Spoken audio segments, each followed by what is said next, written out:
Hello and welcome. Today is our final day of the Sacred Mother series, and I'm so excited that you're here again and excited to share with you. So, today we are going to be talking about the Transformational Mother. So, this is a very interesting archetype because it's a little bit different than the other three archetypes that we were talking about. So, the Transformational Mother is really the keeper of our life's sacred thresholds. She is the midwife of transformation, right? So she walks beside us in moments of death and rebirth, literal and symbolic. Where others may rush to fix and explain or soothe, she remains grounded, witnessing the full arc of transformation. So what's really different about this mother archetype and the transformational mother versus the devouring mother, the nurturing, things like, and even the protective mother, they want to be there. They want to hold that. They want to experience it with you. The devouring mother, so much so that her pain is your pain is her pain, right? But this one is different, right? The transformational mother stands beside you, and she's the one who says, let it die, and I will stay with you as something new takes place. So this transformational transformational mother is really, can be an internal thing or a spiritual experience, things like that, where we can embody some of these qualities. And she is this deeper sacred archetype that shows up, right? She doesn't flinch at your unraveling. She doesn't rescue you from your unknown. And she trusts the process because she is the process, right? This divine transformation, divine, I'm trying to think of what it is, like this, sort of like your rite of passage. That's what I'm trying to say. The divine rite of passage is this transformational mother and how she shows up. So some of the core qualities of the transformational mother is this soul deep wisdom. And sometimes this shows up in ourselves as our inner knowing, our deep intuition, like this is right for me, this is not right for me kind of thing. She is the emotional steadiness in times of chaos. So your meditation practice, that's how that can show up. Let's say you're going through a lot and you have a steady practice of meditation or prayer or whatever spiritual practice that is for you. Transformational mother shows up. She's patient with the cycles, with endings and transitions. She's not here to rush. She's not here to move you along. She's here to hold space, bear witness, and stand beside you as you move through these rites of passage or these times of death and rebirth in your life. She has a willingness to hold that space rather than control the outcomes. She's actually really not interested in your outcome. She's interested, the transformational mother is interested in your process and interested in how you are going to navigate and move through these different experiences, big and small, that you're experiencing. Sorry, I had a little itch there. Deep understanding, so she has a deep understanding of that grief and growth, or that grief and growth are not opposite, but that they're partners. There are so many times when, you have this growth, you're at your growth edge, and a lot of things can happen. Self-sabotage can come up when you're at your growth edge. There's different kinds of things. Your body can start getting sick or breaking down because you're at this growth edge, and your body's like, wait, I'm not comfortable. Your nervous system is going, I can't. And so then you don't want to let go because you love that version of yourself. And at the same time, you want to become this next version. So it's sad. And you have this grief that shows up where you're like, I'm going through this process and I know I need to let her go. I need to let him go, whatever your process is or whoever you are, right? There is that grief of closing that chapter. There can be. Some chapters are like, bye, see ya, don't want that anymore, right? But some of them can really be like, thank you for getting me to where I am and you no longer serve, right? So they are partners together in this.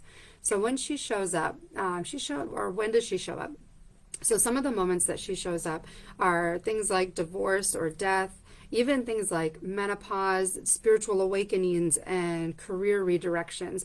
These really big times of transition in your life. Maybe you have a significant loss of identity and you're like, who am I even anymore? I mean, I've had those moments where I'm like, the question I asked myself was, who am I when no one else is bearing witness, right? When there's no one else watching, who am I? And why am I doing what I'm doing? And why am I showing up in the way that I'm showing up? And then this transformational mother, I should say, comes in and sits beside you while you contemplate these, or while you're going through these major transformations. She's sitting beside you while you're letting go of who you thought you were. right? So you might have this idea of who you are in your mind, and then all of a sudden you're moving right along and life is lifing and you're like, wait, I've outgrown this, or I'm not this anymore. And she's there to hold your hand, facing the shadows and taking that choice to evolve, right? Or taking the time in your evolution. So the transformational mother often appears more so as an inner voice, a friend, a teacher, or a part of your own psyche when everything else falls away and you are standing bare at the edge of your own becoming. I love that so much, that line. So the transformational mother, I mean, I had a moment in my life where I was sitting there and I was reading this book about Jivamukti, and it talked about this divine mother. She would cross the universe for you if you just asked. And at that time in my life, this is probably like 12 years ago, 15 years ago or something, I was like, what? Where are you? I need you. Like, I was just like, oh, in it, you know, and boom, this wave came over me and she showed up. She's been with me ever since. And I have a tattoo of her. So this transformational mother is really this archetype, this divine feminine, divine mother is really a profound archetype in my life, personally. So why would this transformational mother, because she is so profound and so loving and so holding space, why could she be feared or misunderstood, right? So transformation is not clean or convenient. We know this, right? If it has been, that's wonderful for you, right? Great. But this archetype is not about the glow-ups or the feel-good change. So she can be misunderstood. It's kind of like that Kali energy. Kali Durga comes in and removes your obstacles, whether you're ready for it or not, right? So she walks hand in hand with your grief. She walks hand in hand with your silence, with your discomfort, with all the ickies. She says, I'm here. It's okay. Keep going. Right? We often resist her because she doesn't offer any certainty. She doesn't come in and say, here's the path ahead. Here's your end goal. That's for you. That's for you to figure out, right? She's here to say, I got you. I know you're going through it. We're going through it, right? She offers process. And we have a culture that really idolizes or idealizes instant results. Polished healing, you know, done. But she creates this spaciousness, this cyclical energy that can feel threatening because there is no certainty and there is no quick response and quick done. She's here to walk through that process. So what it feels like when you're being held by her. So how do you know that this transformational mother archetype has shown up? This can be from within. It can be support from somebody that's in your life, right? But what is, because she works through everybody and through the unseen. So this is what it feels like when she's around, is you feel really seen in your unraveling. There's moments of clarity where you could be weeping. I mean, and in it, and you could be by yourself, right? And just really going through a process of something. And you feel seen. All of a sudden you have this clarity about yourself, clarity about the process. And she's like, oh, see, there it is, right? You're not rushed to bounce back or be okay. She's not here to help you like quickly clean this up now. No. So you aren't rushed. You're able to. And what's the beauty of that is that you're really able to feel and process and integrate the experience that you're having. Sometimes we can intellectualize our emotions and our feelings. I don't know anybody who does that, right? And we need that space and we need that time to really feel those feels and really be in that process and integrate everything that we've been learning. When she shows up, you learn to trust this. I like the comparison of the composting phase. We have a huge garden at my house and we compost, and it's like this dead pile. So it seems, right, to the untrained eye. But our process, we learn that the composting process of all this ickiness, when nothing looks alive, but everything is shifting below the surface. You know, when you think about a compost pile, everything at the bottom, the worms, all this stuff is coming and breaking down. Everything that maybe served at one point, right? The vegetation that grew the fruit and the veggies is now done serving its purpose. And now it's composting to be brought to anew and to fertilize and feed this next evolution of your garden, right? Of your being. And then also you begin to measure your growth in how deep you are growing versus just the outcomes. So the depth of your experiences. There's a lot of plants that have like a tap root on them that goes straight down, way deep down, and that's going to pull during times of drought. When you are going through these evolutions and this transformational mother archetype is here, we are growing that tap root, right? We are grounding, we are rooting down and really starting to connect with that. not just the outcome of all of our smaller efforts. She doesn't ask you, so the transformational mother doesn't ask you to get over it. She doesn't. She says integrate it, alchemize it, let it be a part of this fabric of your life, of your story. She asks you to sit with it until it becomes something sacred, right? So it might not feel sacred. Some of it feels like bullshit, right? When you're going through it and you're like, no, thank you.